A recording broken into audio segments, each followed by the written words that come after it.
Hello everybody, BeMetalways here. This is the first edition of my quarterly review that I call it the Quickies.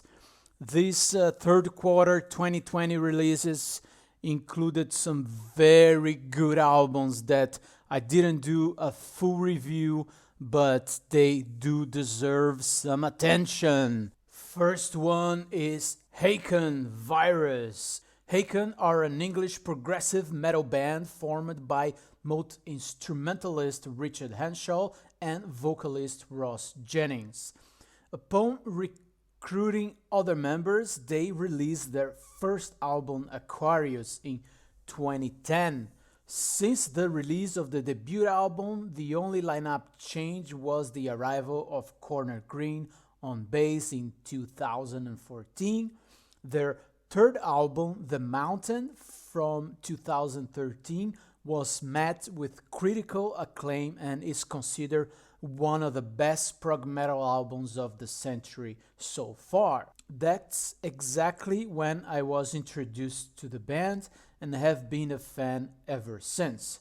I also like a lot the following two albums, Affinity 2016 and Vector 2018. Now, after some delays, HAKEN's sixth studio album Virus was released on 24 July 2020. The album is loosely connected to Vector and is intended to be a metaphor for various negative tropes of society. The band has said that the title was actually a coincidence and not at all related to the coronavirus. Musically, the instrumental bridges on the album and each musician proficiency are jaw-dropping. The singing is a bit of an acquired taste, and it took me actually some time to get used to Jennings' voice in the past. And for a prog album, it's not too long, and there's a lot going on, so the time actually flies. In terms of songs, Prosthetic shows the heavier side of the band as if they had put a mix of Slayer and King Crimson, if you can believe that. It's a very powerful opener.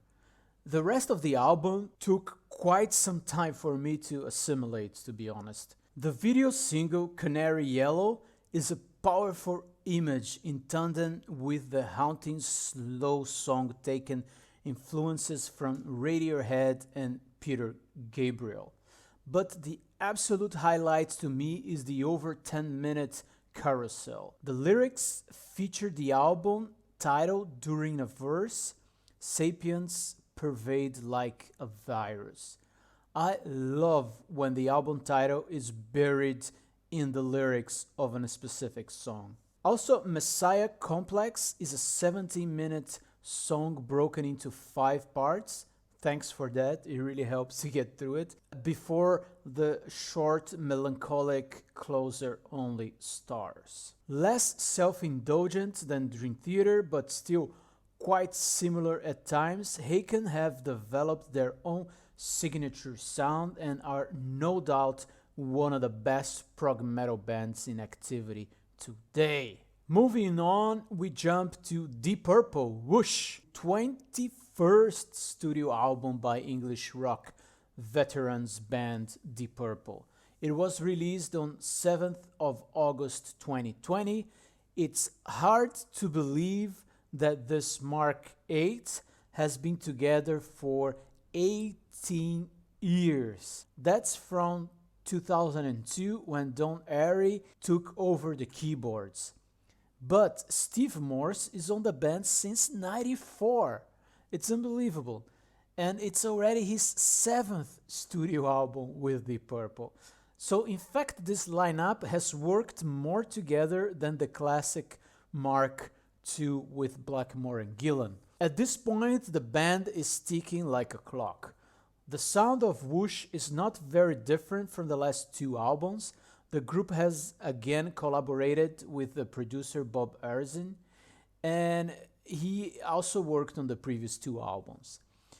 This new album, Whoosh, features 12 relatively short songs and runs for almost 50 minutes. There are some bluesy influences here and there, The higher energy songs, however, are like the single Throw My Bones or the almost 70 songs No Need to Shout are the ones that work best for me. The slow songs can be a bit too much and drag the album. Overall, a good effort from the veterans of hard rock that it's definitely worth checking. Next on the list is To Live, To Kill, To Live by Manticora. Manticora was formed in 1997, since then making hard-hitting power metal with both epic and thrash metal elements. From the thrash metal side, they kind of go into more the creator side of thrash metal, almost death metal at some points with some guttural vocals at parts. Often, however, they sound really like a Blind Guardian, especially early, less complex albums from Blind Guardian. They are back now with this ninth studio album, and is the second part of a grandiose horror story concept that they created.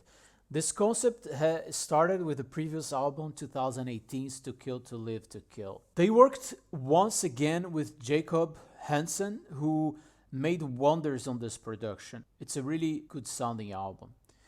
It runs for 63 minutes, so the album is a bit too long, but the songwriting is really great. It's one of the best power metal albums of 2020 so far. The album opens with this fantastic Katana, the Moths and the Dragonflies, Katana Mud. This is an epic 14-minute journey with lots of energy, hooks, big choruses, and fist-pumping moments. There's not much to complain about this album, and so, just sit back and enjoy, because you have more than 1 hour here of pure power metal perfection.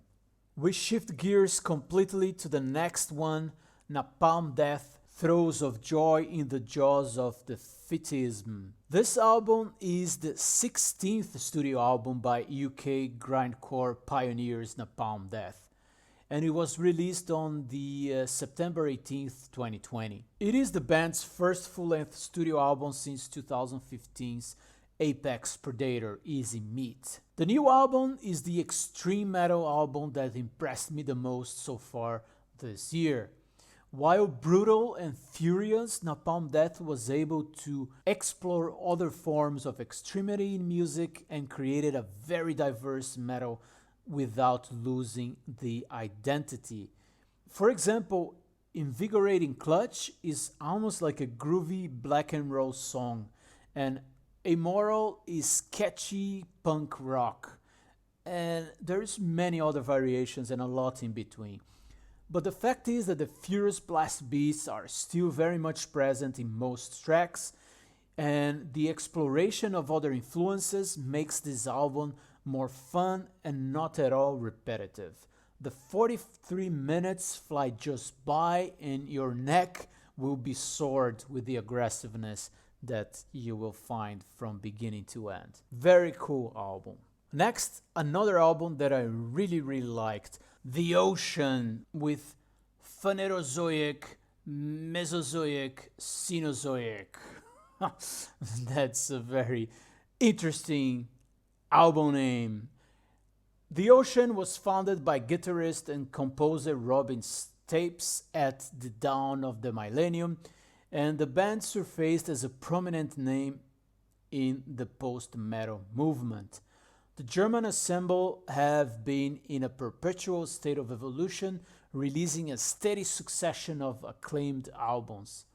Phanerozoic 2 is the 8th studio and the concluding part of the Phanerozoic journey. It was released on September 25th, 2020, and is the second part of a concept album series exploring the Phanerozoic geological eon, the first part being the part 1, released in 2018. This more experimental, more eclectic release impressed me from the get-go. The first 2 tracks, Triassic and Jurassic Cretaceous, each reference a period of the Mesozoic era and are big and epic, full of changes and exploring several musical influences.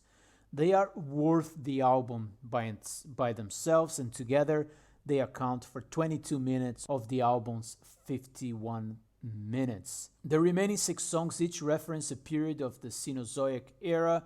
Those are shorter songs with a lot of atmospheric passages, including the instrumental Oligocene and the alt-rock Holocene.